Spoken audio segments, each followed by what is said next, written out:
பாத்தீங்களா நான் வந்து பாரிஸ் போறதுக்கு முன்னாடி பாத்தீங்கன்னா ட்ரைனிங் நல்லா தான் பண்ணிட்டு ட்ரைனிங் நல்லா கோச் சத்யநாராயண் அண்டர்ல வந்து ட்ரைனிங் நல்லா பண்ணிட்டு போயிருந்தேன். 3 days பிஃபோர் பாத்தீங்கன்னா நான் ஆல்ரெடி 195 ட்ரைனிங்ல பண்ணிட்டேன். நல்ல ஜம்ப் இருந்தது. ஆனா காம்படிஷன் போறதுக்கு முன்னாடி ஒரு நாள் முன்னாடி வந்து எனக்கு ஃபீவர் வந்துருச்சு. அப்புறம் பாத்தீங்கன்னா காம்படிஷன் அன்னைக்கு வந்து எனக்கு கிளைமேட்டும் செட் ஆகல. அதனால பாத்தீங்கன்னா என்னால கோல்டு அடிக்க முடியல. ஆனா ரொம்ப வருத்தமா இருக்கு. ஏன்னா நான் பண்ண ஜம்ப் ட்ரைனிங்ல பண்ண ஜம்ப் கூட என்னால பண்ண முடியலன்னு.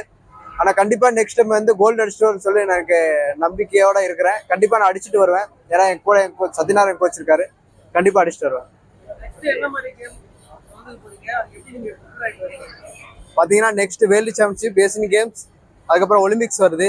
அதுக்கு ட்ரைனிங் வந்து இப்போ வந்து ஷெடியூல் போட்டுட்டு இருக்கோம். எந்த மாதிரி ட்ரைனிங் பண்ணணும்னு நல்லபடியா கண்டிப்பா வந்து இந்த டைம் மிஸ்டேக் பண்ணது நெக்ஸ்ட் டைம் மிஸ்டேக் பண்ணக்கூடாதுன்னு சொல்லி நல்லா ஹார்டா ட்ரைனிங் பண்றதுக்கு ஷெடியூல் போட்டுருவோம்.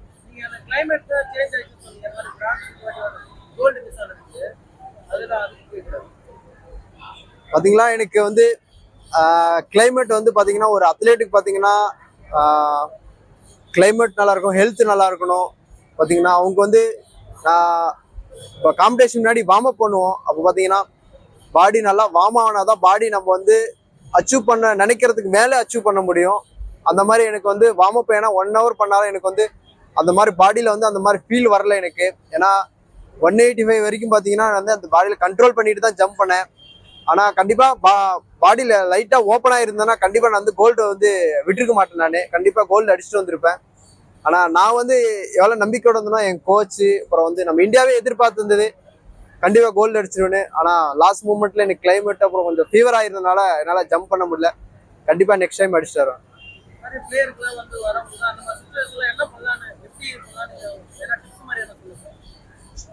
இப்போ பார்த்தீங்கன்னா இப்போ வர ஸ்போர்ட்ஸ்மேனுக்கு ஒன்று சொல்லிக்கிறேன். பார்த்தீங்கன்னா ஒரு ஸ்போர்ட்ஸ்ல வந்து நீங்க வந்து ஜெயிக்க முடியலன்னு சொல்லி தோல்வி ஆயிட்டா அது வந்து வருத்தப்பட்டு இருக்காதீங்க. அந்த வருத்தப்படுற நேரத்துல நீங்க வந்து என்ன மிஸ்டேக் பண்ணிருக்கிறோம் அப்படின்னு சொல்லி யோசிச்சு நீங்க வந்து கண்டிப்பா அந்த மிஸ்டேக் நீங்க வந்து நெக்ஸ்ட் டைம் பண்ணக்கூடாதுன்னு நினைச்சு நீங்க கண்டிப்பா ட்ரெயின் பண்ணீங்கன்னா கண்டிப்பா நீங்களும் சாதிப்பீங்க. அப்புறம் இன்னொன்று சொல்லிக்கிறேன், நீங்க ஒரு காம்படிஷன் ஒரு லெவல் போயிட்டீங்கன்னா எல்லாத்துக்கும் ஒரு பயம் இருக்கும். எப்படி இந்த பெரிய காம்படிஷன் எப்படி அட்டன் பண்ணுவோம், எப்படி பயமா இருக்கும், என்ன பண்ணுவோம்னு. அந்த மாதிரி பயந்துக்காதீங்க. ஏன்னா நீங்க வந்து ஆல்ரெடி எல்லாரும் ஜெயிச்சுட்டு தான் அந்த ஒரு லெவலுக்கு காம்படிஷன் வந்திருக்கீங்க. அந்த பயத்தை வந்து நீங்க மனசுல வச்சுக்காதீங்க. அந்த பயத்தை நீங்க ஆல்ரெடி அச்சீவ் பண்ணிட்டு நினைச்சிட்டு நீங்க அந்த காம்படிஷன் பண்ணுங்க. கண்டிப்பா நீங்க வந்து ஜெயிச்சுட்டு வருவீங்க. यहाँ पे आके मुझे बहुत ही अच्छा लगा, बहुत ही खुशी हुई मुझे यहाँ पे आके। जैसे तेज चलाया मैंने और इतने सारे बच्चों ने मुझे स्वागत किया, बहुत खुशी की बात है मेरे लिए भी। Translate it? I don't know it. You want it to translate? Okay. Yeah. So as they all have celebrated Mariappan and Sheetal medals, so definitely energy has been given from the students, and they both will carry that energy and they will do well in future.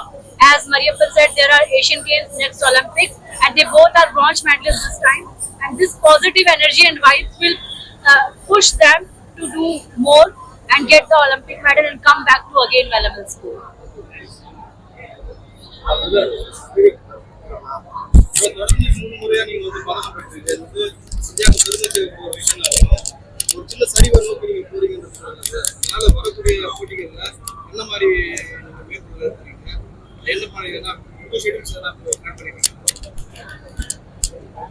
ஆக்சுவலாக பார்த்தீங்கன்னா என் performance வந்து எதுவும் கம்மியாகல.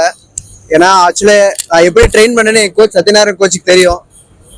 ஏன்னா அவர் எப்பயுமே சொல்லிடுவாரு, நீ வந்து கண்டிப்பா நீ கோல்டு அடிச்சிருவ அப்படின்னு சொல்லி அவர் ட்ரைனிங் பார்த்து சொல்லிடுவாரு. கண்டிப்பா காம்படிஷன் டைம் அந்த மாதிரி சொன்னாரு. இந்த கிளைமேட் செட் ஆகாதனால இந்த டைம் வந்து பிரான்ஸ் ஆச்சு. ஆனா நெக்ஸ்ட் டைம் இந்த மாதிரி மிஸ்டேக் நடக்காது. ஏன்னா என் பர்ஃபார்மன்ஸ் வந்து இன்க்ரீஸ் ஆகிட்டு தான் இருக்க தவிர கம்மியாகட்டால. இந்த ஒரு டைம் தான். ஏன்னா ஸ்போர்ட்ஸ்மேனுக்கு வந்து அப் டவுன் இருக்கும், அது வந்து நார்மலு. பாத்தீங்கன்னா லாஸ்ட் டைம் வேர்ல்டு சாம்பியன்ஷிப் பாத்தீங்கன்னா எனக்கு இப்ப கோல்டு அடிச்சவன் வந்து சில்வர் அடிச்சான், நான் கோல்டு அடிச்சேன். இப்ப அவன் கோல்டு அடிச்சிருக்கான், நானும் பிரான்ஸ் அடிச்சிருக்கேன். கண்டிப்பா நெக்ஸ்ட் டைம் வந்து நான் கோல்டு அடிப்பேன், கோல்டு அடிச்சுட்டு வருவேன். தேங்க்யூ.